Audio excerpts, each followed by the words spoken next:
Good morning. Today we will see ventricles of central nervous system. Central nervous system consists of two parts, brain and spinal cord. The CNS develops from the neural tube. The cranial part of neural tube forms brain. It shows three vesicles, progencephalon, mesencephalon and rhombencephalon. The caudal part remains narrow. It forms the spinal cord. The progencephalic vesicle gives two telencephalic vesicles and the telencephalon forms cerebral hemisphere. The cavity of cerebral hemisphere is lateral ventricle. The middle part forms diencephalon and the cavity of diencephalon is third ventricle.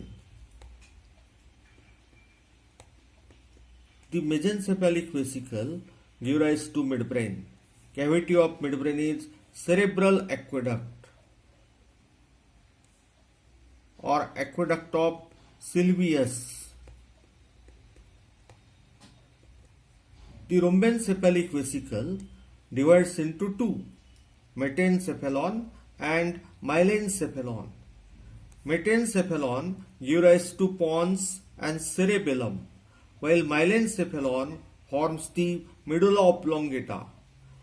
The cavity of rhombencephalon is fourth ventricle. The caudal part remains narrow. It forms the spinal cord and the cavity is central canal.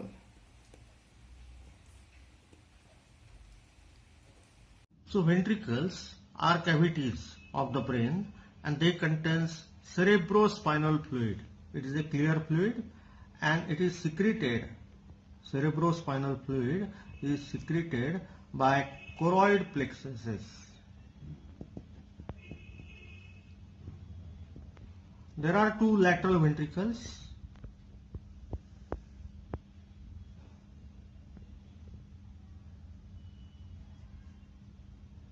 Lateral ventricle is cavity of cerebral hemisphere. It consists of one central part and three horns, anterior horn, posterior horn and the inferior horn. The lateral ventricle communicates with third ventricle through the foramina of Monro or interventricular foramen.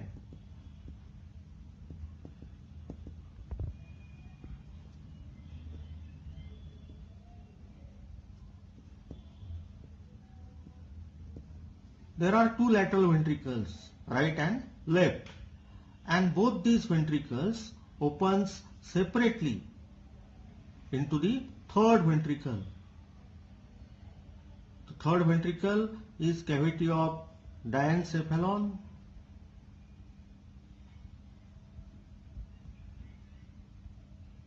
This is the third ventricle.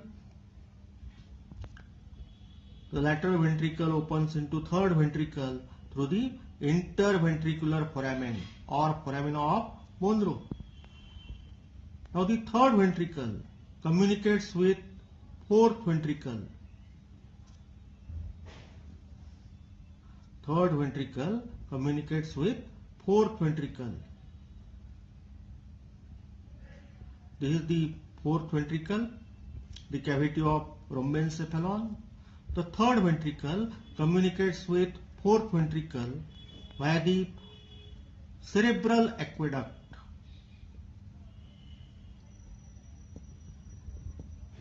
or aqueduct of Sylvius. Cerebral aqueduct is the cavity of midbrain, mesencephalon. This is the fourth ventricle. It is bounded anteriorly by the pons and upper open medulla and posteriorly by cerebellum. The fourth ventricle communicates below with central canal of medulla. Central canal is the cavity in the lower closed medulla Now this central canal of medulla communicates with central canal of the spinal cord. Spinal cord ends at level of L1. Say this is the central canal in the spinal cord.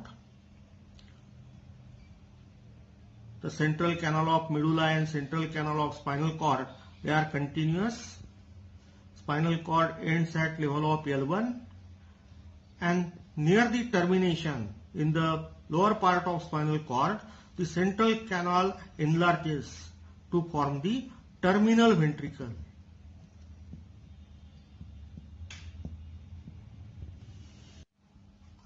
Now we will see drainage of cerebrospinal fluid. This is the brainstem. Brainstem consists of three parts: midbrain, pons, medulla. This is cavity of midbrain, that is cerebral aqueduct or aqueduct of Sylvius. This is the fourth ventricle, and fourth ventricle communicates below with central canal of medulla, and through it with central canal of the spinal cord. The brain is covered by three meninges: the dura mater, outermost, arachnoid mater, and the inner one is pia mater. The pia mater is adherent. Pia mater is adherent with the brain substance.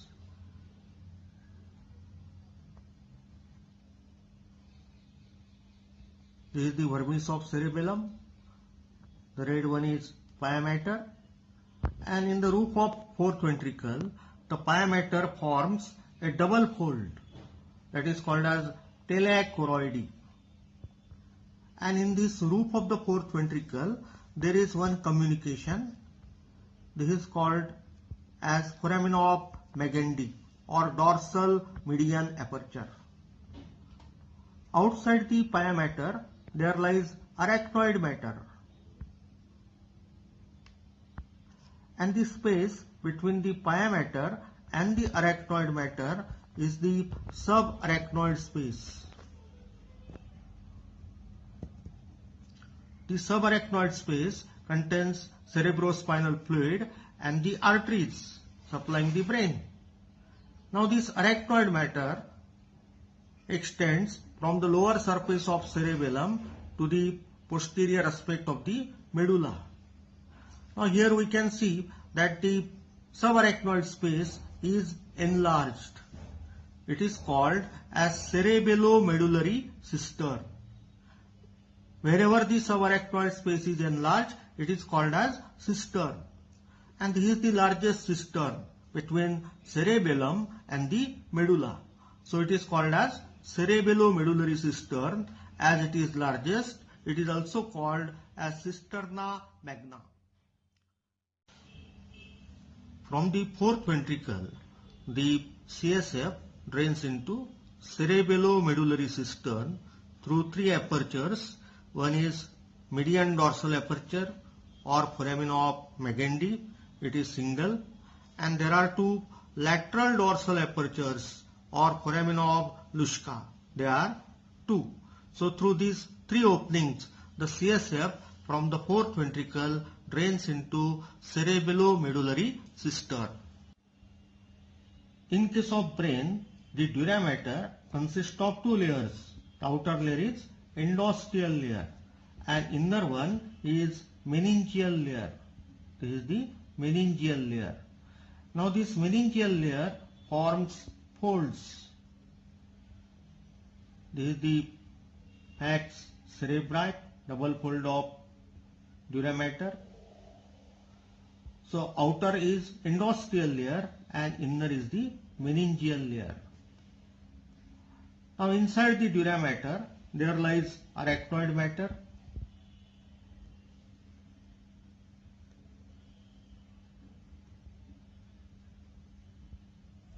And inner to arachnoid mater there is pia mater, and pia mater is adherent with the brain substance.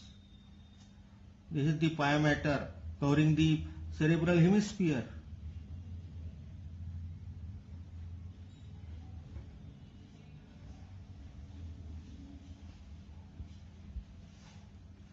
In between the pia mater and the arachnoid matter, this is the subarachnoid space.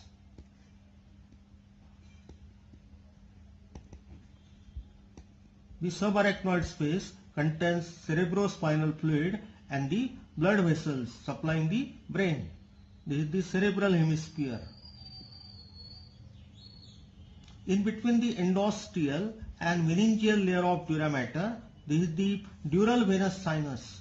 This is superior sagittal sinus.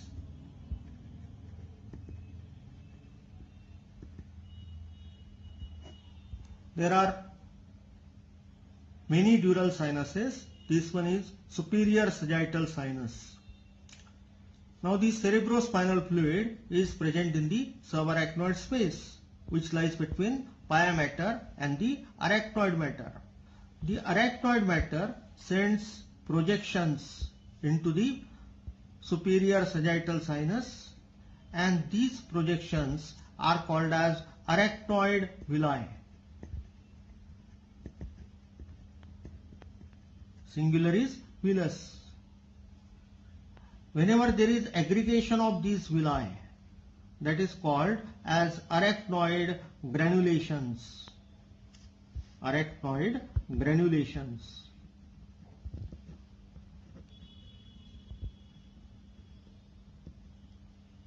So this is the arachnoid villus, while the aggregation is called as arachnoid granulation. The arachnoid villi or arachnoid granulation drains the CSF from the subarachnoid space into the superior sagittal sinus. The dural venous sinuses are the venous spaces between the two layers of dura mater. They are single as well as paired. There are 7 single venous sinuses and 8 paired venous sinuses. The superior sagittal sinus lies in the upper convex attached margin of falx cerebri. Superior sagittal sinus is single, and superior sagittal sinus continues as transverse sinus. Then the transverse sinus is continuous with S-shaped sigmoid venous sinus.